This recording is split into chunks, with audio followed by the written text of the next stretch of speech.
واقعی علماء سے جو ان کی سیرت کا مطالعہ کریں جو چیز حاصل ہوتی ہے کہ علماء یعنی باقاعدہ امیر المومنین فرماتے تھے کہ آفت العلماء حب الریاست، یعنی ریاست کی شہرت پسندی یہ علماء کی آفت، علماء تو اس سے بھاگتے تھے. آپ نے سنا نا جب مرجعیت شیخ مرتضی انصاری کے پاس آئی، یعنی خود شیخ مرتضی انصاری مرجع سے پہلے جو مجتہد تھے ان کا انتقال ہو کر مرجعیت ان کے پاس آئی، تو انہوں نے لوگوں سے کہا کہ میرے ہمدست تھے سعید العلماء مازندرانی، یہ مجھ سے زیادہ بحث میں قوی تھے. میں نہیں سمجھتا کہ میں مرجعیت کے زیادہ قابل ہوں، جبکہ مجھ سے زیادہ قابل شخص موجود ہوں. یہ دوسرے شہر میں رہتے تھے، علماء پورا وفد بنا کے جو ہے وہ سعید العلماء مازندرانی کے پاس پہنچے. انہوں نے کہا کہ جب شیخ نے صحیح فرمایا کہ جب میرے ساتھ طالب علم تھے تو اس وقت میں ان سے بحث میں زیادہ قوی تھا، لیکن شیخ نے اپنے درس کو جاری رکھا ہے، میرا درس معطل ہو گیا، اب میں محسوس کرتا ہوں اتنا قوی نہیں رہا اور شیخ زیادہ قوی ہو گئے، لہٰذا مرجعیت دوبارہ شیخ مرتضی انصاری کے پاس گئی. اس طرح سے اپنی اس شہرت پسندی سے یہ منصب اگر کوئی دنیاوی اعتبار سے دیکھیں تو کوئی بھی شخص کھولے نہیں سمائے گا کہ مرجعیت میرے پاس آ گئی، اب ہر چیز جو ہے وہ میرے پاس آ گئی، مال و دولت بھی مثلا میرے پاس آئے گا خبز کی شکل میں، اور مثلا لوگوں کے دلوں پر بھی میری حکمرانی ہو جائے گی. نہیں، ایک دوسرے کو ڈالتے ہیں. ہمارے سب علماء کا طریقہ کار دیا آقا حسین نائینی، بلکہ اس سے پہلے میں ایک اور بات بتا دوں کہ آقا حسین قمی جن کا آپ نے جو مرزا قمی کے نام سے بھی مشہور ہیں، اور آپ میں سے جو خواتین قم کی زیارت کر چکی ہیں تو معصومہ قم کے روضے سے متصل جو ایک چھوٹا قبرستان ہے اس میں آقا مرزا قمی قبر، میں شاید میں اس کی تصویر بھی آپ کو دکھاؤں گا. ان کو بھی جب مرجعیت ملی مجبوراً انہوں نے قبول کیا تھا مرجعیت کو، لیکن مرجعیت کو قبول کرنے کے بعد شدید سخت پریشانی کے عالم میں رہتے اور باقاعدہ امیر المومنین کے حرم میں گئے اور سب لوگوں کو جمع کر دیا اور رونے لگے. لوگوں نے پوچھا کہ آپ کیوں رو رہے ہیں؟ کہنے لگے کہ تم لوگ، میں ایک دعا کہتا ہوں تم لوگ سب لوگ مل کر آمین کہو، اور روتے ہوئے پھر پروردگار سے دعا کہ پروردگار اگر یہ مرجعیت ملنا میرے لیے میرے دین کے لیے نقصان دے تو تو مجھ کو موت دے دے. اس کے بعد کہہ چکے تھے کہ لوگ آمین کہے، لوگوں نے آمین کہا.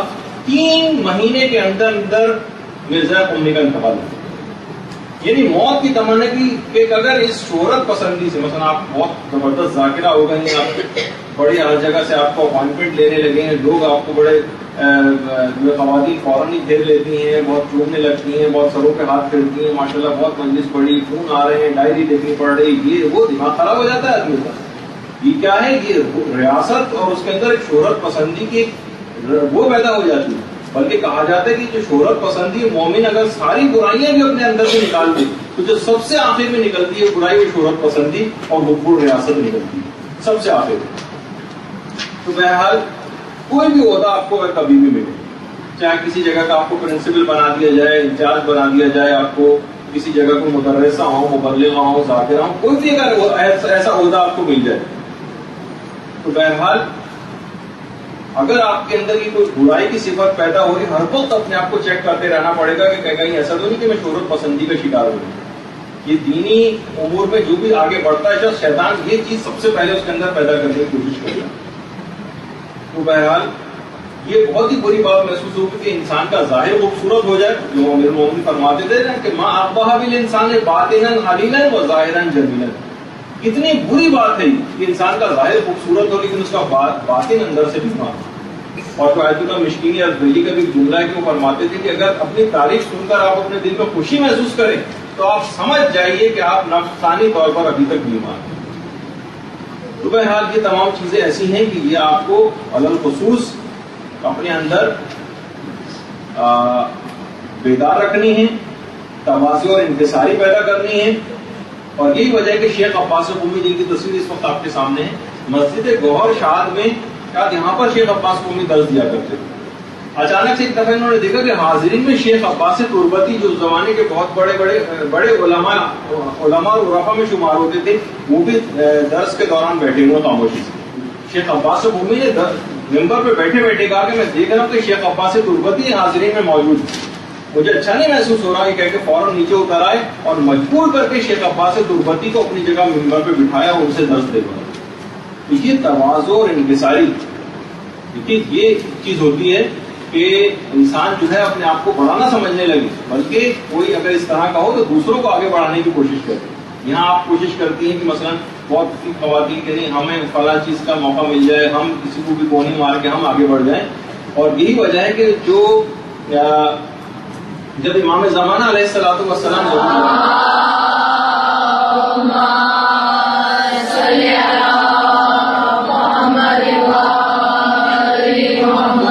روایات میں جملہ ملتا ہے کہ حضرت عیسیٰ آسمان سے نازل ہوں، اور اس وقت حضرت عیسیٰ آسمان سے نازل ہوں گے، زمین پر آئیں گے کہ جس وقت نماز کا وقت ہوگا اور امام زمانہ علیہ الصلوۃ والسلام اس وقت جو ہے امامت کے لیے کھڑے ہوں گے اور اذان دی جا چکی ہوگی اور اقامت کہی جا رہی ہوگی. اقامت کہی جا رہی ہوگی، اس وقت حضرت عیسیٰ آسمان سے نزول کرے. تو امام زمانہ علیہ السلام جو کہ فخر عیسیٰ ہیں، فخر عیسیٰ. اور آپ کو پتہ ہے کہ ہمارے بنیادی عقائد میں سے ہے کہ مقام امامت نبوت عامہ سے بلند ہے. نبوت خاصہ جو صرف پیغمبر کے پاس ہے، ان سے امامت جو ہے فقط کم ہے، ورنہ دیگر تمام انبیاء سے ہمارے ائمہ افضل ہے. تو باقاعدہ شیعہ کا ایک نظریہ ہے. لیکن اس کے باوجود بھی امام جو کہ فخر عیسیٰ ہیں، امام حضرت عیسیٰ سے تواضع اور انکساری کا اظہار کرتے ہوئے کہیں گے کہ اے نبی خدا آپ نماز پڑھائیں. حضرت عیسیٰ اس کو قبول نہیں کریں گے اور کہیں گے کہ میں آپ کا وزیر بنا کر بھیجا گیا اور میں آپ کے پیچھے ہی نماز پڑھوں گا.